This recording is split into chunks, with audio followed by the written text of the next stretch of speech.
예. 한 주간 평안하셨는지요, 다들? 예. 오늘 1장에서 14절 말씀. 옛날 얘기 같죠? 오늘 선지자는 에스겔 선지자입니다.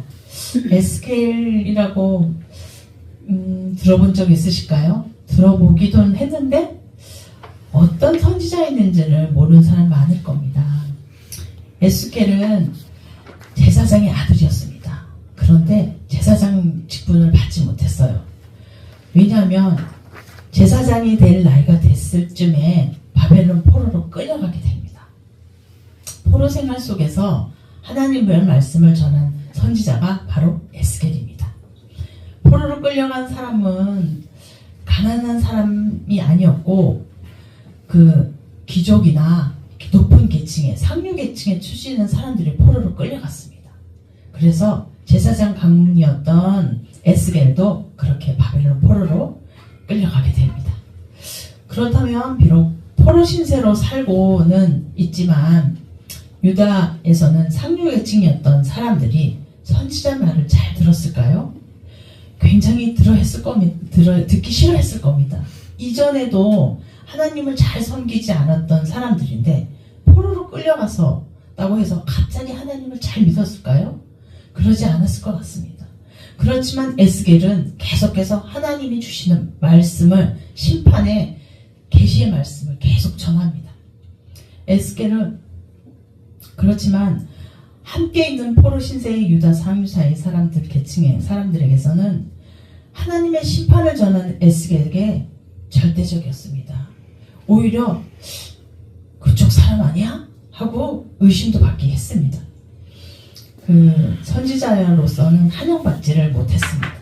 에스겔서는 분량도 많고 내용도 다양합니다. 그 중에서 특히 에스겔 하면 기억해야 할 것이 있습니다. 에스겔은 환상을 많이 본 선지자 중에 하나입니다.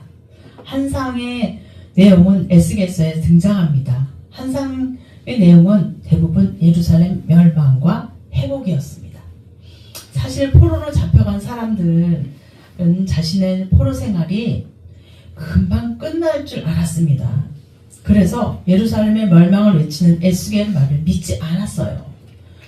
이후 예루살렘이 정말 무너지고 나자 에스겔은 그때부터 이스라엘의 회복을 선포했습니다. 사람들이 생각하는 타이밍과 하나님의 타이밍은 달랐다는 것을 알 수 있습니다.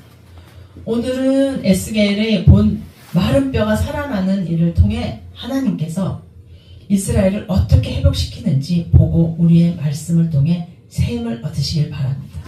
예. 오늘날 하나님께서는 하나님의 권능으로 에스겔을 사로잡으십니다. 그리고 한 장소로 데려가십니다. 골짜기 가운데에 에스겔을 세우시고, 그런데 이 골짜기 분위기가 장난이 아닙니다. 왜냐하면 그 골짜기가 마른 뼈들로 가득 차 있습니다. 생기라는 건 전혀 없습니다. 이게 어떤 일을 벌어졌는지는 모르지만 이 뼈의 상태는 처참합니다. 하나님께서는 에스겔 골짜기 곳곳을 둘러보도록 하셨습니다. 에스겔이 사방을 다녀봐도 온통 땅에 뼈만 가득합니다. 그런데 여기서 주목해야 할 것은 뼈의 상태입니다. 에스겔은 뼈가 말라있는 정도가 심하다고 표현했습니다. 바짝 말라 있는 뼈를 마주하고 있는 상황입니다. 그런데 하나님께서 무슨 생각이신지 에스겔에 질문하십니다. 이 뼈들이 살 수 있을 것 같니? 하고, 우리가 치킨집에서 시키면은 다 이렇게 발라먹고 뼈만 남잖아요. 그 뼈가 잘 먹게 튀겨지고 이래서 저희가 먹고 그러면 끝납니다. 그런데 심지어 에스겔은 이 보고 있는 뼈는 너무나 말랐다고 했습니다. 삶의 흔적조차 남아있지 않습니다. 에스겔은 우리와 비슷하게 생각했을 것 같습니다. 그래서 이렇게 대답을 합니다. 주께서 아십니다. 뼈가 살 수 있을 것 같냐는 질문도 이상한데 하나님께서는 이번에는 에스겔에게 뼈를 향해 하나님 말씀을 전하십니다. 산 사람도 아니고 이미 죽은 지 한참 지난 뼈에다가 에스겔은 하나님 말씀을 전합니다. 하나님께서 말씀하시기를 하나님께서 생기를 너희에게 들어가게 하실 것이니 너희가 살리라는 것이다. 아멘. 그러자 놀라운 일이 벌어집니다. 진짜로 그 뼈가 다 이게 흩어졌을 거 아닙니까? 어느 간에 이렇게 쫙 있는 그 뼈가 아니라 이 다 흩어져 있는 뼈입니다. 근데 이게 척척척 하고 사방에서 흩어진 뼈가 착 붙습니다. 그래서 그런 이 하나님께서는 다시 한번 에스겔 입에서 통하여 이 마른 뼈들이 이제 살과 가죽도 붙게 합니다. 가죽도 붙고 사람이 됩니다. 근데 뭐가 없습니까? 생기가 없습니다. 또 하나님이 생기야 사방에서부터 와서 이 죽음 당한 자에게 붙어라 살아나게 하라. 어떤 일이 벌어졌을까요? 방금 전까지 마른 뼈로 가득했던 골짜기가 산 사람으로 가득 찼습니다. 이 광경을 본 에스겔은 큰 군대라고 였다라고 말합니다. 하나님께서는 에스겔에게 왜 이런 일을 경험하게 하셨을까요? 하나님께서는 이스라엘의 회복을 에스겔에게 보여주셨습니다. 하나님께서는 처음에 있던 이 뼈들이 이스라엘 온 족속이라고 말씀하셨습니다. 그리고 이스라엘 사람들은 이렇게 부르짖습니다. 우리 뼈가 말랐고 소망이 없어졌다고 망했다. 실제로는 이스라엘은 망했습니다. 이제 나라도 땅도 모든 걸 빼앗겼기 때문입니다.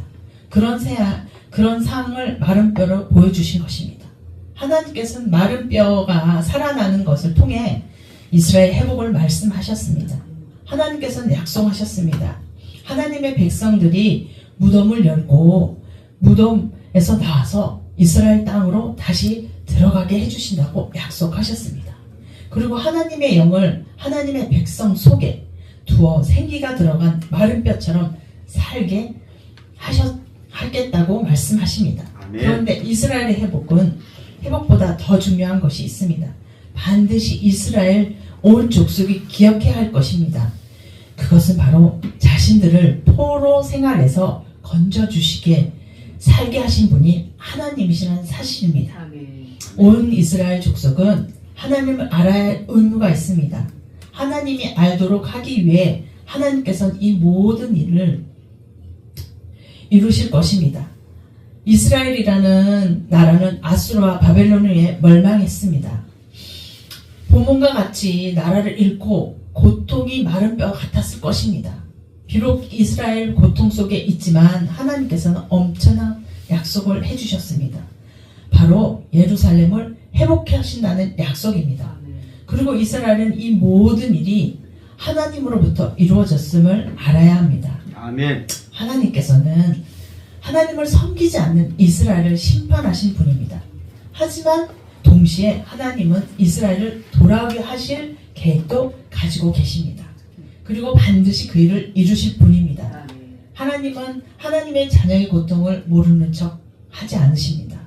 하나님께서는 마른 뼈 같은 고통 속에 있는 우리를 분명히 살리실 것입니다. 아멘. 힘줄을 붙이셔서 힘을 다시 쓰게 하실 것이고 살과 가죽을 주셔서 우리 몸을 잘 보호하도록 하실 분입니다. 아멘. 그리고 가장 중요한 생기를 불어넣어 주셔서 우리가 다시 살 수 있는 힘을 주실 분입니다. 아멘. 하나님께서는 우리가 어려움을 처할 때 절대 외면하지 않으십니다. 그리고 우리가 반드시 기억해야 할 한 가지 있습니다. 그건 하나님이 모든 일을 하셨다는 것을 아는 것입니다. 마른 뼈와 같은 처지에 있는 나를 살리신 분이 하나님이시라는 걸 믿고 하나님께 영광을 돌려야 합니다. 아멘. 삶의 어떤 어려움 속에서 우리를 다시 살리신 하나님을 끝까지 믿으며 살아가시길 바랍니다. 아멘. 감사합니다. 기도드리겠습니다. 사랑의 하나님 감사합니다. 오늘 마른 뼈를 살리시고 그 아버지 아무것도 없는 땅에서 물을 위해서 유로 창조하신 하나님의 그 기적의 아버지 말씀을 들었습니다.